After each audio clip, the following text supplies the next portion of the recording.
오늘은 너희는 내게로 돌이키라라는 제목으로 같이 하나님의 말씀 나누도록 하겠습니다. 신앙 생활을 이렇게 하다 보면은 우리 삶이 뭐 때때로 마음대로 풀리지 않을 때가 있습니다.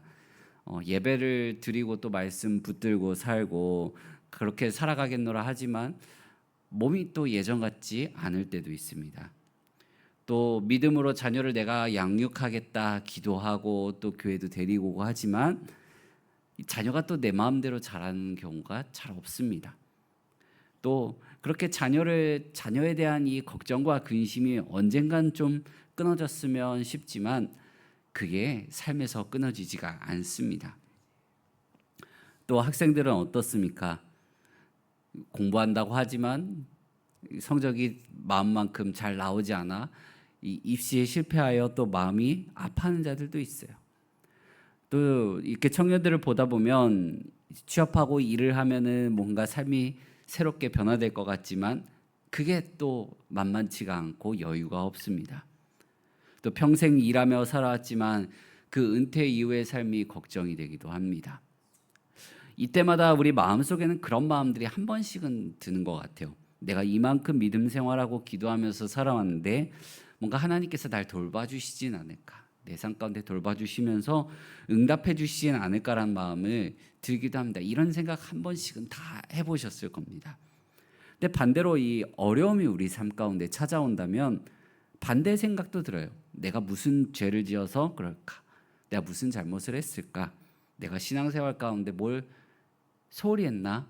뭔가 죄를 지었기 그때 그 일을 했기 때문에 그런가라고 생각하기도 합니다. 그렇다면 뭔가 거룩한 일, 교회 안에서의 일, 봉사와 섬김 그리고 내가 헌신하고 있다라는 사실이 하나님과의 관계가 온전하다라는 그런 증거가 될 수 있을까요? 더 나아가 나의 그러한 신앙생활, 나의 삶의 모습이 하나님을 향하여 하나님 나에게 복을 주셔야 되지 않을까요? 라고 요구할 수 있는 그런 영수증과 같은 것이 될 수 있을까요? 오늘 본문 말씀 속 이스라엘 백성도 우리가 지난 학계 말씀을 이렇게 살펴봤듯이 성전을 건축하는 거룩한 일을 하고 있고요. 또 성전에 가서 제물을 드리고 있습니다. 그러나 하나님은 제사장들에게 율법의 판결을 물으신 뒤에 그 백성과 그들이 하는 일과 그들의 제물을 부정하다라고 선언하십니다. 17절에서는 너희가 내게로 돌이키지 아니하였느니라라고 그 이유에 대해서 명확하게 말씀하십니다. 하나님은 성전 재건을 중단하라고 말씀하신 것이 아닙니다. 왜냐하면 이 성전 건축은 하나님이 명령하신 것이기 때문에 그 명령에 이스라엘 백성들이 지금 순종하며 나아가고 있기 때문에 그렇습니다. 그러나 하나님은 거룩한 일을 수행하는 것과 마음을 나에게로 돌이키는 것은 다른 것이라는 것을 구분하고 계십니다. 그렇다면 거룩한 일을 하고 있으면서도 하나님께 멀어질 수 있는가? 그러면 우리는 어떻게 하나님께 돌아갈 수 있을까? 그 방법은 무엇일까에 대하여 오늘 말씀을 통해 답을 얻을 수가 있습니다. 하나님은 학계에게 제사장들을 찾아가 율법의 판결을 물으라라고 명하십니다. 첫 번째 질문이 무엇입니까? 거룩한 고기를 옷자락에 싸서 만약 그 옷자락에 쌌던 거룩한 고기에 쌌던 옷자락이 일반 음식물에 닿으면 그 음식까지 거룩해지는가에 대한 것이었습니다. 제사장들의 대답은 무엇입니까? 아니다입니다. 아니다.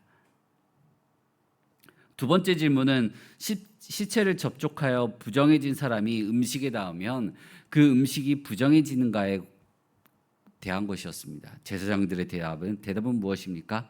부정해진다. 제사장들의 문답을 통하여 단순하게 이렇게 생각할 수도 있어요. 선을 퍼지지 않고 악만 쉽게 퍼진다.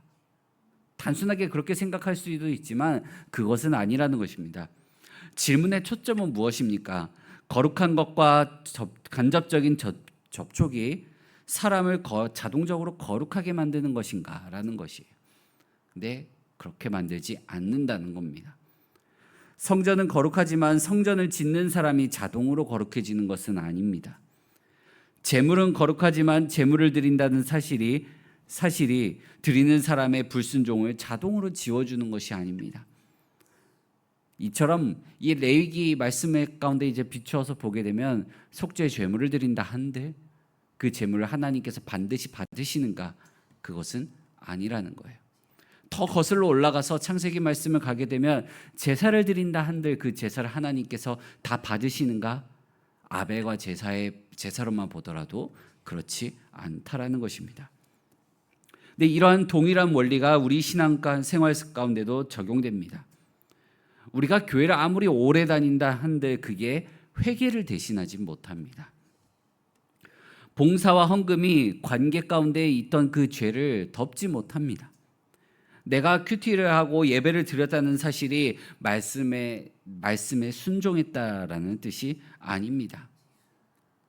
내가 자녀를 낳았고 자녀를 사랑해서 자녀를 내가 통제할 권한이 주어졌다는 것을 뜻하지도 않습니다. 학생들에게는 어떻습니까?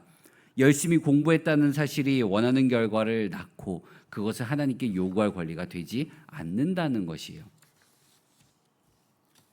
예배와 봉사, 그 외의 삶에서 이루어지는 열심과 헌신은 어떻게 보면 굉장히 귀한 열매입니다. 귀한 열매이지만 그것들이 하나님께 나에게 복을 주셔야 됩니다라는 그런 구매 영수증은 아니라는 것이죠. 인간은 거룩한 활동을 통해 결코 자신을 정결하게 거룩하게 만들 수가 없습니다. 그래서 밖에서 보여지는 내가 겉으로 드러나는 그런 거룩이 아니라 나를 실제로 깨끗하게 만들어주는 그런 구원자가 필요한 것입니다. 그 일을 그리스도께서 하셨습니다. 그리스도께서 자기 피로 단지 외적인 상태만 변화시킨 것이 아니라 우리의 마음속 깊은 곳에서부터 그 더러워진 죄인의 모습을 깨끗하게 하셨고요. 그것으로 말미암아 살아계신 하나님을 섬기게 하신 것입니다. 구약시대의 정결의식이 겉으로 드러나는 그런 정결의식이었다면 그리스도의 피는 우리 마음속 깊은 곳에서부터 그 문제를 해결합니다. 그러므로 성도는 그리스도께서 나를 위해 자신을 드렸고 그분의 피가 나를 깨끗하게 한다라는 그 믿음의 확신이 있어야만 합니다. 거룩한 활동이 사람을 자동으로 거룩하게 만들지 못한다면 하나님을 떠난 사람의 상태는 예배와 일상에 어떤 영향을 미치게 될까요? 우리 14절 말씀을 같이 한번 읽어보겠습니다. 이에 학개가 대답하여 이르되 여호와의 말씀에 내 앞에서 이 백성이 그러하고 이 나라가 그러하고 그들의 손의 모든 일도 그러하고 그들이 거기에서 드리는 것도 부정하니라. 아멘. 학개는 제사장들의 판결을 온 백성에게 적용시킵니다. 근데 그 판결이 어떻게 됩니까? 점차 확대되어 가요. 이 백성, 이 나라, 손으로 하는 모든 일, 그들이 드리는 제물. 하나님은 성전 안의 제물과 성전 밖의 노동을 따로 평가하지 않으신다는 거예요. 그 말은 뭡니까? 하나님 앞에 나아가는 그 성전과 백성들이 살아가는 삶은 결코 분리할래야 분리할 수가 없다라는 거예요. 백성의 상태는 예배와 농업과 경제와 공동체 생활에 함께 연결되어 있다라는 것을 말씀을 통해서 볼 수가 있습니다. 백성들은 성전 재건을 시작했지만 성전 공사가 그들이 과거에 불순종했던 그것을 씻는 공로가 되지는 못합니다. 순종은 실제였지만 그게 자기 정당화의 근거는 아니라는 것입니다. 성경에서 말하는 거룩은 예배 시간과 봉사에만 적용되는 것이 아닙니다. 하나님께 속한 사람의 삶 전체가 그분의 통치 아래 놓여져야 된다는 것이에요. 그래서 교회 안에서의 삶과 밖에서의 삶은 결코 분리되지 않습니다. 우리 주님은 우리의 행동 몇 가지만 고쳐주시는 분이 아니에요. 죄로 오염된 사람 자체를 정결하게 만들어주시는 분이에요. 그 삶 자체를 정결하게 만들어주시는 분입니다. 그리스도의 은혜는 예배의 겉모양만 바꾸지 않습니다. 마음과 말과 관계와 손으로 하는 모든 일을 새롭게 하시는 분이십니다. 이렇게 본다면 회개는 단순히 뭔가 감정적인 죄책감에서 끝나는 것이 아니라 그것을 고백하는 것에서 멈추는 것이 아니라 삶의 변화로 나아가야 됩니다. 하나님이 백성의 부정을 드러내신 목적은 그들을 수칙 가운데 묶어두는 것이 아닙니다. 하나님은 과거의 삶과 열매를 돌아보게 하시고 징계를 통해 나에게 돌아오도록, 하나님 자신에게 돌아오도록 부르시는 것입니다. 우리 15절 말씀을 같이 읽어보겠습니다. 시작. 이제 원하건대 너희는 오늘부터 이전 곧 여호와의 전에 돌이 돌 위에 놓이지 아니하던 때를 기억하라. 아멘. 하나님이 뭐라고 말씀하십니까? 오늘부터 이전을 기억하라는 것입니다. 이전을 기억하라. 원문의 의미는 너희 마음을 두라. 곧 삶의 경험을 깊이 성찰하라는 것입니다. 나의 매 삶의 순간순간마다 내가 어떻게 살아갔는지 돌아보라는 것이에요. 포로에서 귀환한 백성은 많은 수고를 했습니다. 노력을 했어요. 그래서 마음 가운데 많은 수확을 기대하기도 했습니다.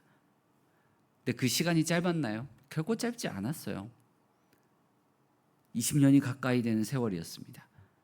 그럼 사람이 어떻게 됩니까? 열심히 일해도 열매가 보이지 않는다면 지쳐요.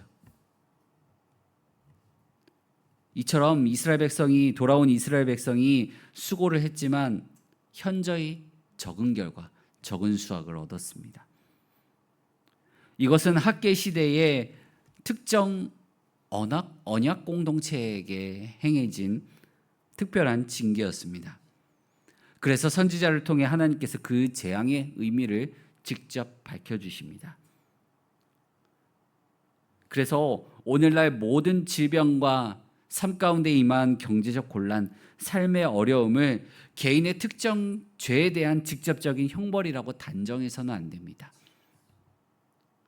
오늘 우리가 읽은 본문 속의 고난은 고난받는 사람을 정죄하는 도구가 아니라 자신의 마음과 삶이 어디를 향하고 있는지를 살피도록 하시는 하나님의 말씀입니다. 하나님이 원하시는 것은 더 근사한 것도 아니에요. 더 많은 곡식도 아닙니다. 더 성전이 빠르게 완공되는 것도 원하신 것도 아닙니다. 무엇을 원하셨습니까? 하나님은 그저 자기 백성이 나에게로 돌아가기를 원하셨던 거예요. 우리가 하나님께 돌아가기 위해 먼저 자신을 깨끗하게 한 뒤에 나아가는 것이 아닙니다. 내가 비록 죄인이었을지라도 그런 나의 모습을 인정하고 정결하게 하시는 그리스도께 나아가는 것입니다. 주님은 죄인을 멀리하지 않으셨고요. 그들에게 다가가셨고요.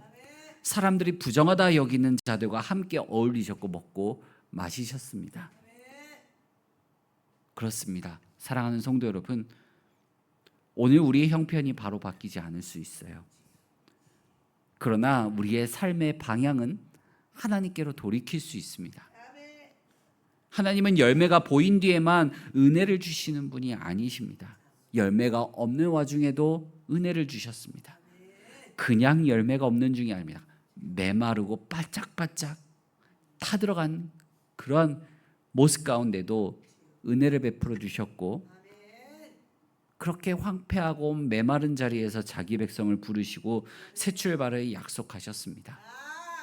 사랑하는 성도 여러분, 나의 삶의 모습을 면밀히 돌아보며 나의 삶의 방향 전체를 여호와 하나님께로 돌이키는 우리 모든 성도님들 되시기를 간절히 소망합니다. 이 시간